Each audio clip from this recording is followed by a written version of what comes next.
देवर की शादी होने वाली थी और भाभी को अपना इख्तिदार हाथ से निकलता दिखाई दे रहा था। देवर नदीम अनम से शादी की हामी भर चुका था और अब कुछ भी नहीं हो सकता था। देवर की शादी के बाद भाभी ने जो किरदार अदा किया, यही इस कहानी का मरकजी मौजू है। मैं हूं पारस मसरूर और आप देख रहे हैं कोई देखे न देखे, शब्बीर तो देखेगा। शब्बीर ने देखा कि एक मुतमव्वल औरत बड़े शाहाना अंदाज में सोफे पर बैठी थी। उसका मूड कुछ अच्छा नहीं था, माथे पर बल पड़े हुए थे, जैसे घर में जो कुछ होने जा रहा था वो सब उसकी मर्जी के खिलाफ था। नदीम की भाभी की छोटी बहन भी वहीं मौजूद थी। बाजी कहाँ हो रही है आपके देवर की शादी? रुक जा, दिखाती हूँ अभी। कहाँ हो रही है? यहाँ हो रही है। बाजी अच्छी तो है, लेकिन आप तो कह रही थी कि अच्छी है ये, फिल्टर से बूथा चमकाया हुआ है। सामने से देखने में ना बिल्कुल ही सूखी सड़ी काकड़ी सी है। पता नहीं क्या नजर आया नदीम को इसमें। तो आपको क्या है बाजी, नदीम भाई की पसंद है, किसी को क्या एतराज? अरे कोई खानदान भी तो हो, पता नहीं कहाँ के गरीब गुरबा हैं। खैर हमें क्या, मैं चाहूँ ना अभी 2 मिनट में रिश्ता ख़त्म करवा दूँ, लेकिन मैं चाहती ही नहीं हूँ। तरस आता है मुझे बेचारे नदीम पर। मैंने ना कई बार दबे लफ्ज़ों में कोशिश भी की कि तुमसे शादी कर लो, पता नहीं लेकिन किस हवा में रहता है। मुझसे क्यों करेगा, मैं तो कभी ना करूँ खामखा। तेरे भी ना बड़े दिमाग हो गए हैं। चल जा, दिमाग मत ख़राब कर मेरा।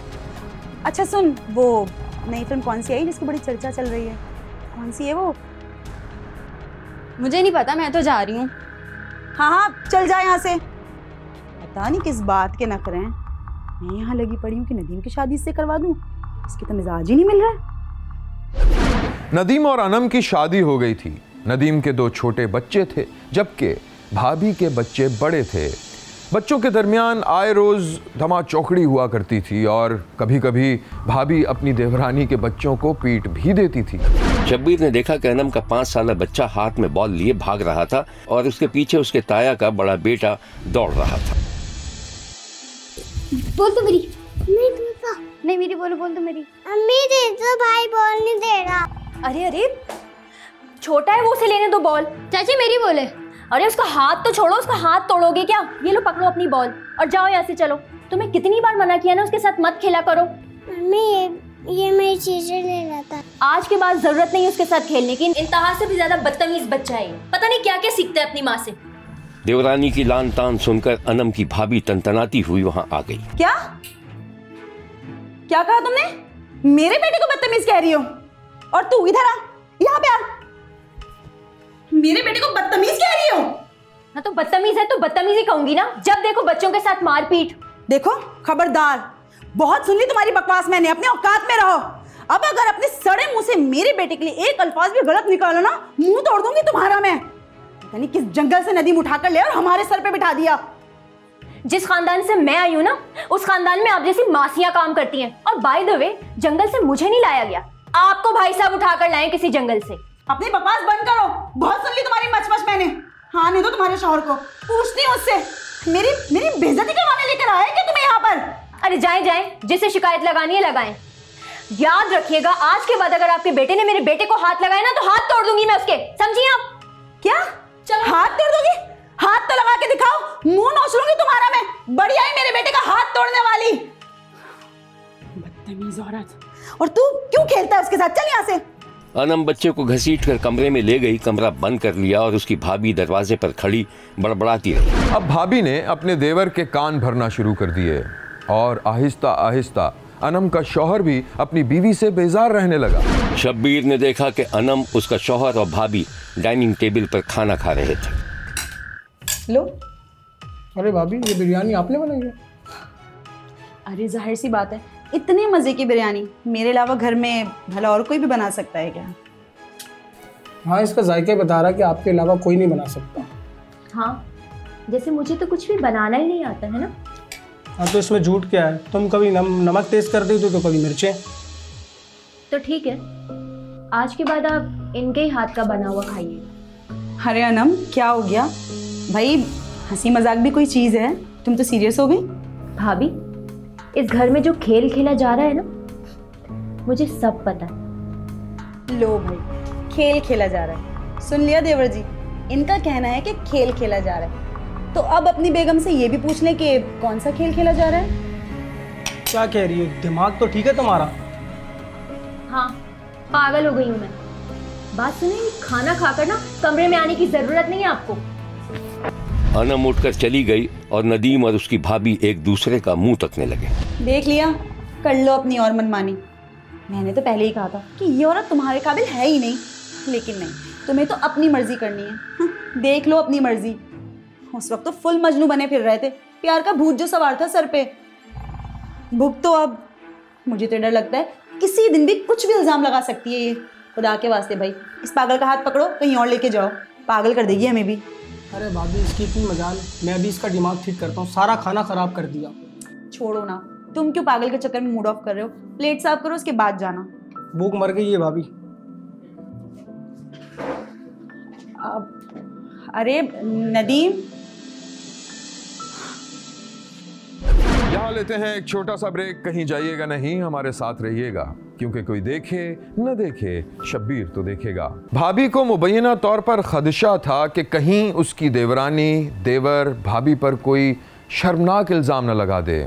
भाभी ने एक इंतहाई घटिया तरीका इस्तेमाल किया।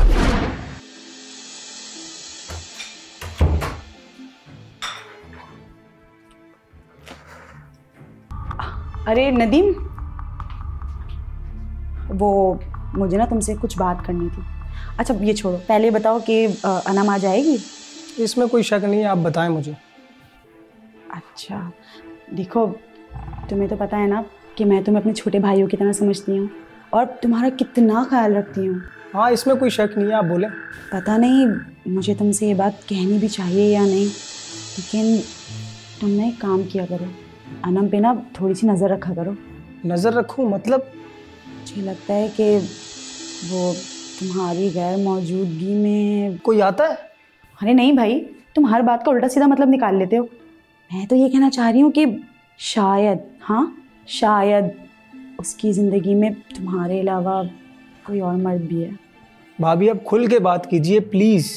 अरे भाई, कल यूँ हुआ कि अनम समझ रही थी मैं घर पे नहीं थी, तो मैं घर पे, मैंने कहाँ जाना है, काफ़ी देर तक फ़ोन पर बड़ा हंस के बात करती रही है किसी से। वो भाभी वो तो बातोनी है, अम्मी से ही बात कर रही होगी। पता नहीं भैया, अल्लाह पाक ही बेहतर जानता है। और हाँ, अब ये सब बातें अपनी बेगम को मत लगा देना कि भाभी ऐसा ऐसा कुछ कह रही थी। देखो, छोटे भाइयों की तरह समझती हूँ, जो कहूँगी तुम्हारे भले के लिए कहूँगी, है ना? अच्छा खैर चलो छोड़ो, ये बताओ चाय पियोगे? मेरा तो दिमाग ही घूम गया है।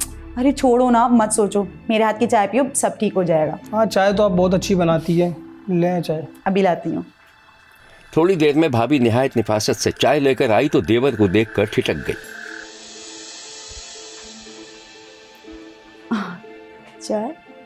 अरे वाह, क्या लग रहे हो देवर जी, इतनी बातों में तो मेरी नज़र ही नहीं पड़ी। वेरी स्मार्ट यार। लेकिन क्या कभी ऐसा हुआ ही नहीं कि भाभी के साथ भी एक सेल्फी ले लें? हाँ यार, मैं अपने मोबाइल से सेल्फी बना लेता हूँ। हाँ हाँ, क्यों नहीं। और हाँ, मुझे ना भेज ज़रूर देना, पता चले बेगम के डर से भेजो ही ना। और हाँ, अब हमारी ये सेल्फी अपनी बेगम को मत दिखा देना, पता नहीं क्या का क्या समझेगी। समझने दो, चाय की खुशबू तो बहुत अच्छी थी। जाहिर है भाई, माँ बदौलत ने बनाई है। अच्छा खैर सुनो, मुझे किचन में ना काफ़ी काम है, वो देख लेते हैं। और जब तुम जाओ ना तो दरवाज़ा बंद करके जाना।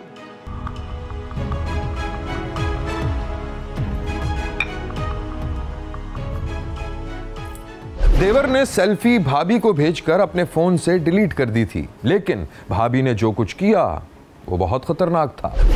अनम अपने कमरे की सफाई कर रही थी कि पीछे से उसकी भाभी आ गई। अरे भाई तुम यहाँ हो, मैं तुम्हें कब से पूरे घर में ढूंढ रही हूँ।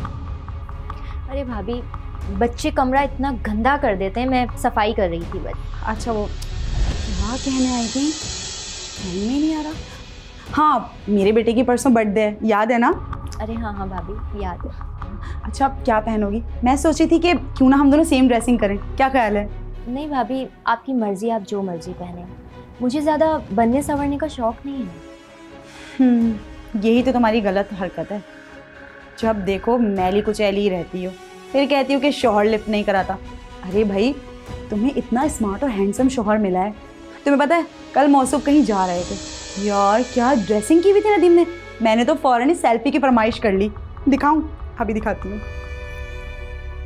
ये देखो, है ना कैसी ड्रेसिंग है। उनसे ज़्यादा तो आप स्मार्ट लग रहे हैं। अरे छोड़ो ना, मैं तो बस ये चाहती हूँ कि तुम भी ना मेरी तरह बन संभल के ही रहा करो। अच्छा, सेल्फी की फरमाइश आपने की थी या नदीम ने? हाँ, की तो मैंने ही थी, लेकिन नदीम ने क्या कहना था, हमेशा की तरह बेचारे ने कहा जी भाभी क्यों नहीं, ज़रूर सेल्फी लेते हैं और बस ले ली। अच्छी है ना? अच्छा, आप चाहें तो मुझे फॉरवर्ड कर दें। हाँ हाँ, क्यों नहीं, अभी कर देती हूँ। हाँ मगर छोड़ो, तुम्हें बुरा तो नहीं लगा? अरे मुझे क्यों बुरा लगेगा, आप दोनों का कौन सा चक्कर चल रहा है? अरे अनम, ये एक नॉर्मल सी बात है, तुम तो खामखा दिल पे ही ले रही हो। दिल पर मैं नहीं ले रही, आप ले रही हैं। और मुझे लगता है कि अब मुझे अलग हो जाना चाहिए। अलग हो जाना चाहिए? क्यों अलग हो जाना चाहिए? तुम मुझ पर नदीम पे शक कर रही हो? सेल्फी की मुस्कुराहट तो कुछ और ही कहानी सुना रही है। अव्वल दर्जे की बेवकूफ औरत हो। अरे मैं नदीम को अपने छोटे भाइयों की तरह समझती हूँ। बहुत अफसोस की बात है, तुम मुझ पर नदीम पे शक कर रही हो। भाभी, मेरे सर में बहुत शदीद दर्द है, प्लीज आप यहाँ से चलिए। अच्छा भाई, ये लो, ये देखो डिलीट कर दी, हो गई खुश। अब क्या फर्क पड़ता है, आप पिक्चर डिलीट करें या ना करें। बच्चों की लड़ाई हस्बे मामूल जारी थी और भाभी देवरानी के दरमियान हस्बे मामूल एक दूसरे को बुरा भला कहने का सिलसिला भी जारी था। और अब एक मशकूक तनाज़ा भी खड़ा हो गया था। अनम की भाभी और उसका शौहर अनम से तंग आ चुके थे। फिर एक रोज़ मुबैना तौर पर अनम किचन में काम करते हुए बुरी तरह जल गई। उसे हस्पताल पहुंचाया गया, जहां 3-4 दिन ज़ेरे इलाज रहने के बाद उसकी मौत वाक़ हो गई। वाक़े के वाहिद गवाह अनम की 6 साला बच्ची थी, जिसका कहना था कि उसकी माँ को उसके अब्बू और ताई ने मिलकर जलाया था। किसने मारा उसको? आंटी फौजिया, तो जोन से आंटी पापा ने कहा था बस इसको मारना है, वो आग नहीं लगानी, तो उनको ने आग लगा दी है। तो ना तो फिर बाबा ने कहा आग नहीं लगानी, फिर पापा ने कह दिया, तुमको ने कहा मैं आग लगानी है। तो बाबा कहते थे फिर मेरी माँ के साथ पंच से पेट्रोल लाओ, तो थोड़ा सा पेट्रोल डालना, बस भट्टे के माचिस लगानी है, तो इसने भट्टा फेंक देना बस। तो उनको ने आग लगा दिया कपड़ों पे। हम जहाँ पे जब गए कॉल आई है ना हमें, हम वहाँ चले गए हैं, जाके देखा तो उसको ना आग लगी हुई थी। रेस्क्यू वाले आए हैं, उन्होंने उठा के ले गए हैं, वो ड्रामा सेंटर में गए हैं, ड्रामा सेंटर से उन्होंने रेफर कर दिया लाहौर में। लाहौर जना हॉस्पिटल में रहे, तीन दिन बाद उसकी डेथ हो गई है। ये हमारे जाने के पहले वाक़या आग लगी हुई थी, बुझी हुई थी, रेस्क्यू वाले उठा के गाड़ी में डाल रहे थे, तो हम देखा तो वो रेस्क्यू के साथ ही गए हैं, तो वहाँ से उन्होंने रेफ़र कर दिया, लाहौर भेज दिया। लेकिन हम बता नहीं सकते कि उसका जिस्म इतना ज़्यादा जल गया था, वो जैसे ही हाथ लगाते थे उसकी मांस उतर रहा था, बाजू भी टूटा हुआ था। इतना शद्दत किया उन्होंने, मार मार के इतना किया जो उसका बाजू भी टूट गया। लेकिन हमें ये है कि हमारी रिक्वेस्ट ही है कि ये मरियम नवाज़ के पास जाए, हमें इंसाफ मिले, हमें और कुछ नहीं चाहिए, हमें सिर्फ इंसाफ चाहिए। अनम की मौत के बाद उसके लवाहिकीन ने मामले की तहकीकात का मुतालबा किया है। शब्बीर ने शेखुपुरा में पेश आने वाले इस वाक़े पर शदीद अफसोस का इजहार किया है और मामले की तहकीक करके मुबैना मुल्ज़िमान को सज़ा देने का भी मुतालबा किया है। देखते रहिए, क्योंकि कोई देखे न देखे, शब्बीर तो देखेगा।